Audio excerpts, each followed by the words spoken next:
So just to go through it as a lesson or a class towards dealing with anxiety. When I was first, and I know Addie, you were in a similar call a couple weeks ago, so some of this might be redundant, but the first thing to pay attention to when you're feeling anxiety kind of taking over is your breath, because it's just like the basic bottom line. That's one thing we can control. So paying attention to our breath and recognizing where are you breathing from. The night that the school was canceled, like it was March 12th, that stirred me up really bad because I happened to be out and shopping, not realizing everything was going to shit. So I was just shopping for some things, and I realized that the whole world was like in chaos, and I was like, what's happening? And then we got the call from the school. Like, I knew it was coming, but I still wasn't in it. So it was the first time I kind of was in it. And that night I couldn't sleep, and I was just a wreck with anxiety. And it was weird because I'm usually not swept up in anxiety like that. My middle name is Anne, and it does flare up sometimes, and my husband will call me Anxious Annie. Oh, there's somebody coming in. So I do have a little bit of anxiety thread that runs through me, but it's not common for me to have anxiety. So recognizing like, oh, that night I realized I was breathing up here in my chest, up high. I wasn't doing deep belly breathing. And I mean, even on a regular day, like a normal day when you're not feeling anxious, you're still probably not breathing as deep as you should be. So to just kind of consciously put your attention on your breath and take those big deep breaths and breathe down deep into your stomach as low as you can bring the breath will put you kind of back in your body, back in the present moment. Another helpful tool is just putting your hand on your head and your other hand like on your solar plexus, and just kind of like sink into you and feel yourself in your body. And that can be super helpful in helping our anxiety settle in. Sorry, I'm gonna mute. Hey, Naveen, I'm just muting you. So just labeling 10 things in the room. Like once you kind of take those deep breaths in and place your hand on your crown and put your hand on your solar plexus, you just kind of like be in your body, and then just start like pointing out things in your space to kind of just like anchor you into the here and the now. So you can just say, I'm sitting at my desk, there's a lamp over here, I've got my pens over here, whatever, you know, it doesn't have to be anything more than that. It's just as a way to kind of ground yourself, because if we're not grounded, we can get whisked right into anything. And making sure you turn off the news. Like, you don't need to have the news on all day long. I grew up in a house that my parents had the news on definitely every day between 6 and 7. But now, as my dad is, you know, a widower, and he's by himself, and he's watching the news a lot. And it's just unhealthy to kind of be that saturated in the news. So make sure you get your news, get in and get out, you know. And one of my friends pointed out how she just reads her news, and that's really a majority of how I get my news too, because when you read it, it's a little bit less assaulting than having someone shout it at you and having all the visuals like blasted at you. So, but I will watch the news sometimes, like little clips, but for the most part I just read it. So that's really a good way to step back from, you know, instead of climbing into all the chaos, just kind of be an observer of it. And of course, social media can be anxiety provoking. So give yourself permission to unfollow people, and even unfriend them if you have to, because there's some people that I haven't unfriended, but occasionally I'll stalk. And then when I stalk them, I get all riled up again, and it's like, okay, that's not serving me. So do your best to keep your energy clean and clear, so you don't have to get pulled into other people's stuff. Moving our bodies, of course, is really helpful. And the reason why yoga and like asana, the practice of yoga, is a thing is because they needed us to get quiet so we could finally meditate. So everyone thinks of yoga as just being like exercise, but really yoga is done so we can move the body, chill out the energy, and finally go quiet and get within. So making sure you take a walk, getting outside in nature somehow or another. I like to take pictures on my walks. I have a dog, so every time I walk her, I will bring my phone with me and just take pictures of different things along the way. And that really helps me to get in the present moment and just appreciate the beauty around me. And then also the shifting into like that attitude of gratitude and being grateful for your surroundings and all the beautiful things around you. And in the meanwhile, connecting with nature and consciously grounding yourself. So, and then of course, another way to help channel that anxiety or get out of that anxiety is to create. So using different modalities, different art, what's the word? I don't know, but like different avenues of art expression. So I colored an egg for the town egg hunt thing that they did. So I colored with crayons, and I was by myself. My kids were, they don't care. They're much older, so they don't care. But so I was coloring an egg with crayons the other, like last week, and it was really fun for me. So, the experience of painting or coloring can be very soothing to our, busy, overactive minds. And dance or music, how those can really help shift our energy from anxiety to like fun. So you can't be, feeling anxious if you're too busy having fun. So make sure you find ways to have fun. Or even puzzles. Like we've gotten into puzzles lately in my family, and that's a good way to kind of step out of all the chaos too.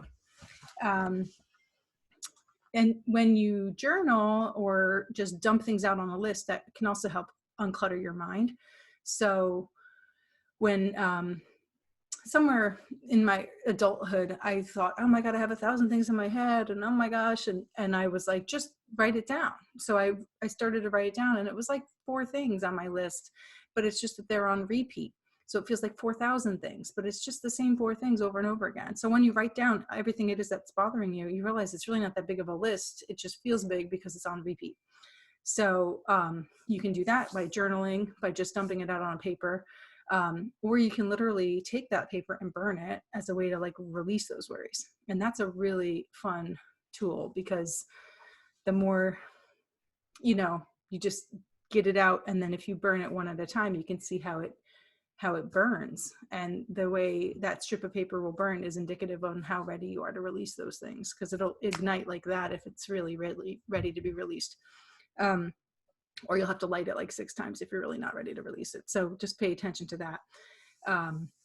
So another thing, I have my little list here looking down at, to find like a good comedy or a tearjerker, something to kind of help move that stagnant energy. Because if you look at the body as an energy pathway, all of the circuits, all of the chakras in our body that translates the energy, if there's one that's clogged up, it's going to clog up the ones near it too. So we want to keep our energy moving. So if that means having a great hysterical laugh or a great hysterical cry, that's awesome. That's really, therapeutic and cathartic for us.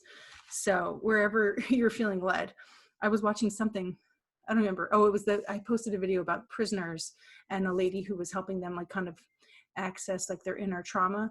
And it just brought the tears out, and it felt so good to cry, because it's just like all this stuff is stirring up in us, so we need an outlet for it. If you guys want to chime in at all, like unmute yourself, but otherwise I'll just keep going. So feel free though. The next thing is something that if you aren't already in a spiritual mindset might be weird, but I should think that it doesn't have to be. It would be to pray or to ask for help. So we have angels and spirit guides around us. We have our ancestors, our crossed over loved ones. We need to ask for help in order to receive help from them on the other side. So if you just pray and ask for help, hand it over, ask for help, it'll be a benefit to you, because they can help us, but they respect our free will. So unless we ask them, they're not going to step in. Whether you feel close to Jesus or a certain saint, or, if you feel like you're familiar with your guides or whatever, asking them for help is really, really helpful. And then another fun thing you can do is picturing all of your issues as being, I'm sorry, I just want to click on something. Visualizing all your issues as being like articles of clothes, like garments. And you take that issue, whatever it is, all the different things that are stressing you out, your work, your kids, your home, whatever, and just picture it as like clothes that you're packing into a luggage. So you're just shoving all the shit, all of the drama, all of the unrest, and just putting it into this giant piece of luggage, and then zip that luggage up and hand it over and ask your angels to take it. Ask your guides, ask your whoever, please take this. Like, I don't want to carry this burden anymore. It's too heavy. And you'll feel a lightness, and you'll feel the weight come off your shoulders once you unburden yourself by doing that. Another thing is eating well, eating good foods, and then also blessing your foods. And you could picture just blessing as being like a blast of bright light energy and love. It doesn't have to be anything formal or religious. It's just, thank you for this food, like thinking about the origin of the food, and sending good vibes through it before you consume it. I did an exercise recently where we blessed water before we drank it. And it was just, spinning the water with our fingertip and picturing white light going through it. And I don't even remember what else, but the water actually did taste brighter and clearer afterwards. So just treat everything with that kind of sacredness, and kind of thank the water or thank the food for like going down to the cellular level and helping you on that level. Other things you can do to help the space that you're in to clear the space would be to sage it, if you have sage, or using essential oils and sprays and things like that to kind of help clear the energy of where you are. And have someone rub your shoulders or rub your own feet or whatever. And that the final thing would be to put your feet or put your whole body in an Epsom salt bath or some other kind of salt. And that really just rinses your energy clear of all of the energy that you've been carrying all day that's not yours and sticking to you and kind of dragging you down. So to consciously go into that and rinse yourself, clear yourself of that. Water is very therapeutic. You could even just take a shower and picture like all of the energy coming off of you. So taking, from the simple act of breathing deeply to the foods you eat, the actions you take, making art, having fun, crying, laughing, like tap into those things, allow them to come through you, because your energy flow is your health. And if there's any stagnant stuff anywhere along the way, then, it doesn't feel good. So I will do the guided meditation now that I went through all those tips. So does anybody have any questions or anything? You could wave a hand or unmute or whatever. It's really weird talking to silence, and most of you guys have your videos off, so really good. I see the chat's lit up. Let me see. Sounds great. Okay, thanks. Karen, did you want to say something? No, I just wanted to say, no, I love all the ideas. And like last night, how you were saying you were feeling intense the night before school. I had that intensity yesterday, from yesterday till the night. Yeah, and I was talking to people today. I was in a group call today with a class I'm taking, and she said that it seems like it's, or maybe whatever, I heard it a couple times today, like that same energy is affecting people still. So I think that I felt it on Sunday real strong, but I think that wave was kind of coming through the couple days afterward too. So that's interesting. Yeah, like that's where I'm like, it's weird because yesterday morning I woke up great, and then it hit me around like 2 and it just wouldn't leave. Mm-hmm. So I just kind of, did what you said, but I like the other tips. I've never tried the belly with the head. Yeah, I talked to my one friend, and she's been quoting it like since then. And I told her that like a month ago. She's like, oh, Karen, sip about the hand on the head. I'm like, that's the one thing that really like resonated with her. And it's true. Like when you do it, you really just like. You really, okay. So I'm going to try that, because like sometimes you could shake it, and then other times it just stays until, my husband for a while. My husband said, I don't like seeing you sad. I'm like, I don't like being sad, but it's just where it is right now. Like I kind of just it, and and you have to go through it. You just have to go through it. Yeah, the only way out is through. Yeah, exactly. So, Yeah. okay, I'll mute myself. Okay. Thanks, Karen. Sure, sure. And Karen runs meditations too, and we're focusing more on children, but maybe not exclusively. I'm not entirely sure, actually, Karen. But she does well-being for Yes, pretty much children. Okay. So we're going to collaborate in the future, and she's going to run children programs. So it's just awesome what you do too. All right. So with the meditation, you want to get into a comfortable position, whatever that means for you. You could be laying down if you need to lay down. You could sit. It's easy to fall asleep when you lay down, so that's why it's kind of not recommended. But if you're sitting, make sure your shoulders are above your hips. Like you want to be in alignment. You don't want to be slouchy. You don't want to be like leaning back too much. So shoulders over hips. And so you're kind of just like your spine is straight as a rod. And you can close your eyes and just make a mental note where you're at right now, your physical stress from 1 to 10. And just kind of make a mental note, because at the end you'll check back in again and see how you feel, like mental stress, physical stress. And so of course with everything, it starts with breath. So take a big deep breath in through your nose and kind of hold it at the top for a couple moments and then release it. It does make a difference when you make a sigh. So you bring, again, you're doing a couple pauses before the inhale. So this is called square breathing. And a big deep inhale. Couple pause, pause, pause, exhale. Even just 2 breaths, you already feel a little bit more heavy in your body, a little bit more relaxed in yourself. So just kind of noticing that breathing pattern, keep it up. It's your brain needs a job. When we're anxious, our brain is like an unruly toddler. So you're like, okay, brain, here's some work for you to do. Count your breath. And the brain's like, okay, I have a job. So pay attention to that.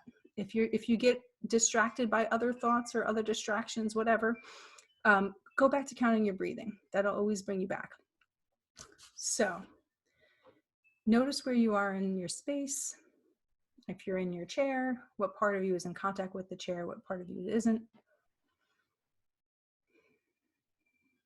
And just kind of feel that aliveness in your hands, feeling the energy around your body.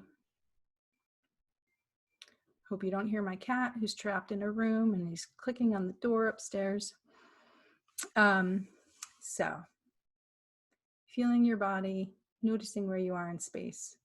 So we're going to do like a whole body stretching and calming kind of relaxation thing. This is something my mom told me that her dad told her, which is sweet. And but basically it's just a relaxing of the physical body first. So first things first, you are stretching your toes, pointing your toes tight, tight, tight. So it doesn't matter if you have to change position to do that, do that. So pointing your toes really hard like a ballerina, and then relax your feet. And then clenching your calves and your shins like you want to flex muscles really hard, and relax them. And again, you probably want to point your toes again to lock your knees really tight, tight, tight. And then drop. And clench your thighs. Make those muscles bulge out. And relax. And clench your glutes really tight. And drop. Suck on your belly like you're taking a picture in a bathing suit. And relax. And tighten your pecs. And drop. Make big fists really, really strong. And relax them. And straighten your arms extra tight. And drop. Bring your shoulders up to your ears. And bring them down. And I'm just stretching my neck now just because it feels good. So maybe bring your chin to your chest. Clench your jaw really tight. And drop it. Drop your tongue off the roof of your mouth And squeeze your eyes really tight, like you're trying to be protected from blinding light, and relax. And just picturing the top of your head kind of opening up. Top of the head is the crown chakra. Just picture that like a big pickle jar lid, unscrewing that lid, opening that up. So now tune into your body. Feel how your body feels. A little bit more relaxed. Maybe the energy in your body feels a little bit wider than the boundaries.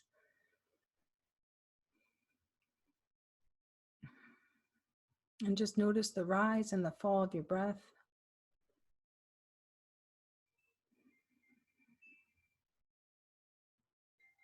And picture light rushing down through the top of your head, all the way through your body and out your feet.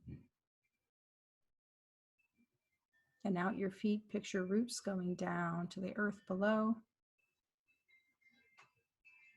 pulling up earth energy through those roots, up through your whole body, kind of like in waving tendrils, and then out the top of your head.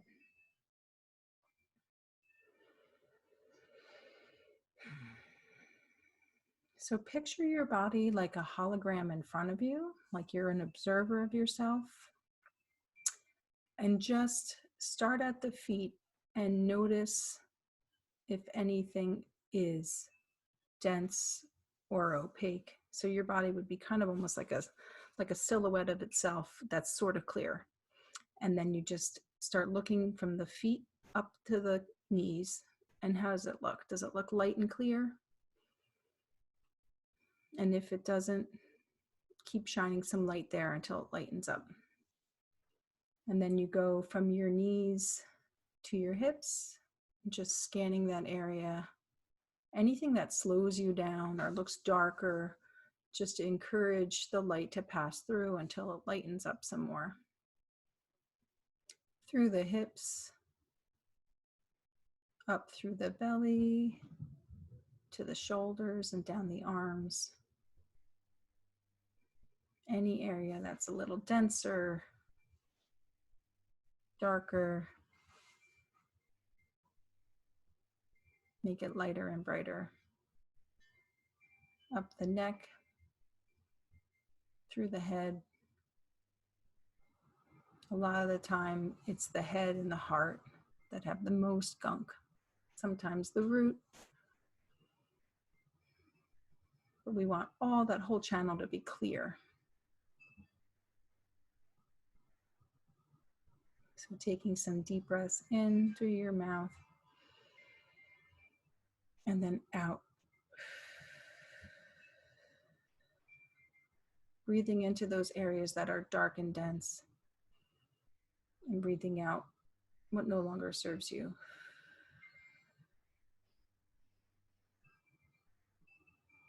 And you could picture like a squeegee going through your energy field to kind of clean up any extra stray bits. Or even a leaf blower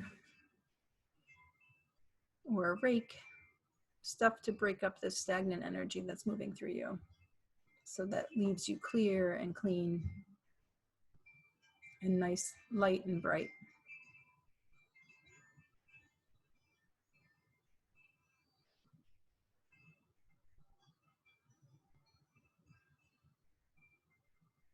And if you wanted to use this opportunity to connect to a guide or just thank your angels for being there for you, putting that call out, know that they're accessible to you. Maybe ask them to give you a sign.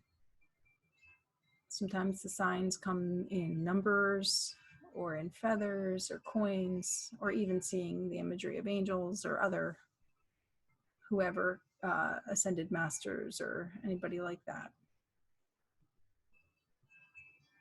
And just kind of picture any stray bits and cords being cut off of you, so you're no longer carrying anybody else's energy but your own.